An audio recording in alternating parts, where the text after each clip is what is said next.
Hello Jean Luc Angrand, you are a historian and best-selling author specializing in Italian Renaissance painting. You received an academic award in 2006 for a colonial history book from the Overseas Sciences Academy in Paris. Thank you for accepting our invitation today. Since the year 2023, your work on hidden codes in Italian Renaissance painting has been widely discussed. To begin with, could you tell us more about these codes? Hello Cindy, and thank you for inviting me. The hidden codes in Renaissance painting are not simply isolated signs or symbols.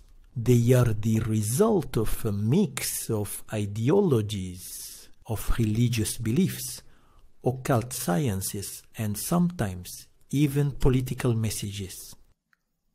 Renaissance artists were often at the forefront of thinking in their time and used their works to communicate complex ideas subtly. Fascinating. But how did you manage to decipher these codes that have baffled so many researchers for so long? Well, it's a long-term job.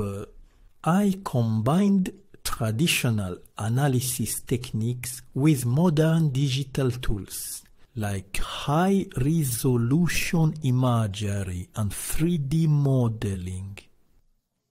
This allowed me to study these works from different angles and in the smallest details. In addition, I have collaborated with experts from various fields such as linguistics, theology and alchemy to understand the cultural and historical context of each symbol or sign. Can you give us an example of a code you have discovered? Of course, Cindy. Let's take the example of Leonardo da Vinci's The Saint Anne. At first glance, it's a representation of Jesus playing with a lamb in the company of a mother and grandmother. But looking at it up close and using certain imaging techniques, I was able to identify recurring postures in the works of Leonardo da Vinci. They seem to match to the alchemical myth of the Edda and the Swan. This could suggest that Leonardo da Vinci used alchemical symbolism to communicate hidden messages or ideas, heretics of his time. This is absolutely fascinating. Did you encounter any particular challenges during your research? Yes, many challenges. In addition to the complexity of the works themselves, there were challenges related to the preservation of the paintings. Some have been damaged over time, others have been restored, which may conceal or alter some original details. Moreover, there was always the risk of subjective interpretation, so I had to be extremely careful and systematic in my approach. What will become of the millions of books that are no longer up to date? Well, the publishers will have to have them rewritten. And not only that, since there are also Renaissance art history courses in all universities that need to be completely revised. How do you explain that your colleagues were unable to decode these paintings? A number of them have done it partially for centuries, and especially in the 20th century.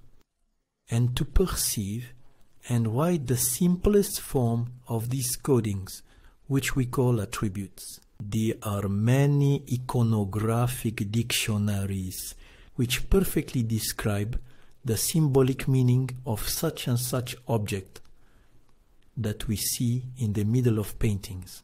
My contribution goes much further than a compilation of symbolic objects. I reveal one or more stories in a painting who uses icons as words in a sentence. A true grammar. A grammar whose words would be objects, icons, So it's about one or more stories. Yes, exactly. And her stories tell stories related to Judeo-Christian faith. What Chupo? He combines it with the spirituality of the alchemists, as well as ancient mythology in most cases. Leonardo da Vinci is a case apart. He's really a heretic who has a complicated relationship with Judeo-Christianity. What makes its relationship with Judeo-Christianity complicated? Subtitles made by the Amara community. He is simply a heretic who seems to assert that the Messiah is not Jesus, but Saint John the Baptist. And even more, with the Mona Lisa, he seems to have left monotheism, definitely to move towards what we now call transhumanism. His transhumanism consists of affirming that the perfect humanity would be hermaphrodite, so a fusion of both sexes, and that she marries their destiny to sit on the throne of God. Thanks to science. Just that, it's ambitious and dangerous. If I understand you correctly, the creature we call Mona Lisa would be a hermaphrodite sitting on the throne of God? This theory is the subject of one of your books. That's right. And that's why I named my book Ultimati Blasphemi Leonardo da Vinci. Is it available in the USA?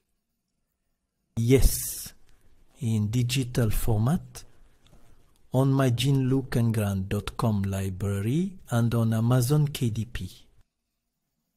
What's the next step for you, now that you've revealed these mysteries? My work does not stop there. I wish to deepen my research, study other works from the same era, and maybe discover other hidden codes. I'm also working on a thesis about the 4 mythologies of Sandro Botticelli that I would like to present in a university. Open-minded. Well, we look forward to your next advancements and your thesis. Thank you, Mr. Angrand, for sharing your knowledge with us today. It was a pleasure, Cindy. Thank you for giving me the opportunity to share my work